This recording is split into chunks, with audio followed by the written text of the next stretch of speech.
Hi, my name is Wayne Morgan, and I co-own one of the largest real estate education schools in Texas. I'm a licensed broker and a real estate investor. What is wealth? This is the definition I got from one of my mentors, Bucky Fuller. Bucky defined wealth as the ability to survive X number of days into the future. So, in terms of financial wealth, what is your wealth? Here's one way to measure it.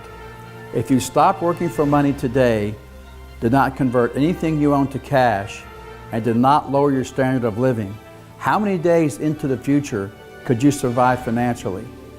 That's your wealth. Write the number in the blank. And if you don't like the number, we're going to invite you to come to our investing coaching program beginning April 25th. Thank you. Email or call today to get the free report. What is the difference between cash and cash flow?